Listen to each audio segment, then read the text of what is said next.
ಎಲ್ರಿಗೂ ನಮಸ್ಕಾರ. ಡಿಪ್ರೆಷನ್ ಅನ್ನುವಂಥ ವಿಚಾರ ಇತ್ತೀಚಿನ ದಿನಗಳಲ್ಲಿ ಸರ್ವೇ ಸಾಮಾನ್ಯವಾಗಿರ್ತಕ್ಕಂಥದ್ದು. ಆದರೆ ಬಹಳ ದೊಡ್ಡದಾದ ಸಮಸ್ಯೆ ಇದು. ಪುಟ್ಟ ಮಕ್ಕಳಿಂದ ಹಿಡಿದು ವಯಸ್ಸಾದಂಥ ವ್ಯಕ್ತಿಗಳವರೆಗೂ ಕೂಡ ಕಾಮನ್ ಆಗಿ ಬಾಧಿಸುವಂತ ಒಂದು ವಿಚಾರ. ಇದಕ್ಕೆ ಒಂದು ಪವರ್ಫುಲ್ ರೆಮಿಡಿ ಇದೆ. ಏನ್ ಮಾಡಬೇಕು ಅಂತಂದ್ರೆ, ಬ್ಲಾಕ್ ಕಲರ್ ಸ್ಕೆಚ್ ಪೆನ್ ಅಥವಾ ಮಾರ್ಕರ್ ಅನ್ನ ಬಳಕೆ ಮಾಡಿ ನಿಮ್ಮ ಎಡಗೈನ ಈ ಒಂದು ಜಾಗಕ್ಕೆ 0 ಅಂತ ಹೇಳಿ ಬರ್ಕೊಳ್ಬೇಕಾಗತ್ತೆ. ಖಾಲಿ 0 ಅಂತಾದ್ರೂ ಬರಿಬಹುದು, ಅಥವಾ ಅದರೊಳಗಡೆ ಈ ರೀತಿಯಾಗಿ ಕಂಪ್ಲೀಟ್ ಆಗಿ ಬ್ಲಾಕ್ ಕಲರ್ ಅನ್ನ ಫಿಲ್ ಕೂಡ ಮಾಡಬಹುದು. ಸೊ ಇದು ಏನ್ ಮಾಡುತ್ತೆ ಅಂತಂದ್ರೆ, ನಿಮ್ಮಲ್ಲಿ ಇರ್ತಕ್ಕಂಥ ಭಯ, ದುಗುಡ, ಆತಂಕ ಅಂತ ಏನ್ ಹೇಳ್ತೀವಿ, ಹೆದರಿಕೆಯ ಸ್ವಭಾವ, ಆದ್ರೆ ತಲೆ ಮೇಲೆ ಇಷ್ಟೊಂದು ಜವಾಬ್ದಾರಿಗಳು ಬಂದ್ಬಿಟ್ಟಿದೆ, ನಿಭಾಯಿಸೋದಕ್ಕೆ ಆಗ್ತಾನೆ ಇಲ್ಲ ಅನ್ನುವಂಥ ಒತ್ತಡಗಳಾಗಿದ್ದಿರ್ಬೋದು, ಖಂಡಿತವಾಗಿಯೂ ಕಡಿಮೆ ಆಗುವಂತದ್ದಾಗತ್ತೆ.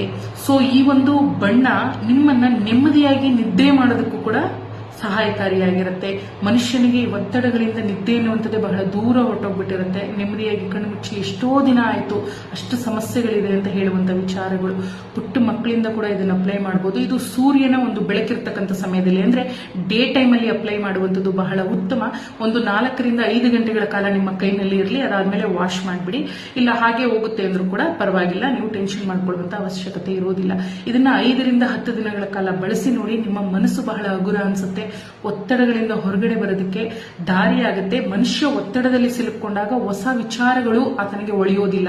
ಏನು ಮಾಡಬೇಕು, ಏನು ಮಾಡಬಾರ್ದು ಅನ್ನುವಂಥ ಯೋಚನೆಗಳೇ ಅವನಿಗೆ ಸರಿಯಾದ ನಿರ್ಧಾರಗಳನ್ನು ಮಾಡೋದಕ್ಕೆ ಅವಕಾಶಗಳು ಕೊಡೋದಿಲ್ಲ.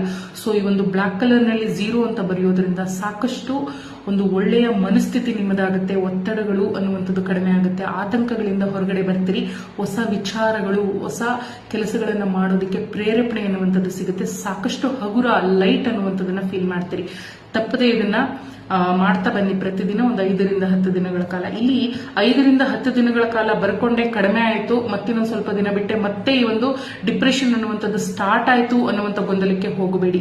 ಇದು ಕಡಿಮೆ ಆಗ್ತಾ ಇದೆ ಎನ್ನುವಾಗಲೇ ಯಾವ ವಿಚಾರಕ್ಕೆ ನಿಮಗೆ ಒತ್ತಡಗಳು ಅಥವಾ ಡಿಪ್ರೆಷನ್ ಅನ್ನುವಂಥದ್ದು ಬಾಧಿಸ್ತಾ ಇದೆ ಅನ್ನೋದನ್ನ ಅರ್ಥ ಮಾಡಿಕೊಂಡು ನಿಜವಾಗ್ಲೂ ವಾಸ್ತವವಾಗಿ ವಿಚಾರಗಳಿಂದ ಹೊರಗಡೆ ಬರೋದಕ್ಕೆ ಪ್ರಯತ್ನ ಪಡಿ. ಯಾವಾಗಲೂ ಕೂಡ ನಾವು ಮಾಡುವಂತ ರೆಮಿಡಿ ಅಥವಾ ಪರಿಹಾರಗಳು ನಮಗೆ ಸಪೋರ್ಟಿವ್ ಆಗಿ ಕೆಲಸ ಮಾಡುತ್ತೆ. ಬಟ್ ಅದನ್ನೇ ಇಟ್ಕೊಂಡು ಪ್ರತಿದಿನ ಅದನ್ನ ಬರ್ಕೊಳ್ತೀನಿ, ಅದೇ ಯೋಚನೆಗಳಲ್ಲಿ ಇರ್ತೀನಿ, ಆ ವಿಚಾರಗಳಿಂದ ಹೊರಗಡೆನೆ ಬರೋದಿಲ್ಲ ಅಂದ್ರೆ ನಿಮ್ಗಿದು ಸಹಾಯ ಮಾಡೋದಿಲ್ಲ. ಬಟ್ ಇದರಿಂದ ಹೊರಗಡೆ ಬರ್ತೀವಿ ಅನ್ನೋ ಮನಸ್ಥಿತಿ ನಿಮ್ಮಲ್ಲಿದ್ರೆ ಖಂಡಿತವಾಗಿಯೂ ಇದು 100ಕ್ಕೆ 100ರಷ್ಟು ಫಲಗಳನ್ನ ಕೊಡುತ್ತೆ. ಡಿಪ್ರೆಷನ್ ನಲ್ಲಿ ಇರ್ತಕ್ಕಂಥ ಪ್ರತಿಯೊಬ್ಬ ವ್ಯಕ್ತಿಗೂ ಇದನ್ನ ಶೇರ್ ಮಾಡಿ. ಅಂಡ್ ಆಲ್ಸೋ ನಿಮ್ಮ ಮನಸ್ಸಿನ ಭಾರಗಳನ್ನ ಕಡಿಮೆ ಮಾಡ್ಕೊಳ್ಳೋದಕ್ಕೆ ಈ ಪುಟ್ಟದಾದ ಒಂದು ರೆಮಿಡಿಯನ್ನ ಫಾಲೋ ಮಾಡಿ. ಎಲ್ರಿಗೂ ಒಳ್ಳೆಯದಾಗಲಿ. ಸರ್ವೇ ಜನ ಸುಖಿನೋ ಭವಂತು, ಸನ್ಮಂಗಲಾನಿ ಭವಂತು. ನಮಸ್ಕಾರ.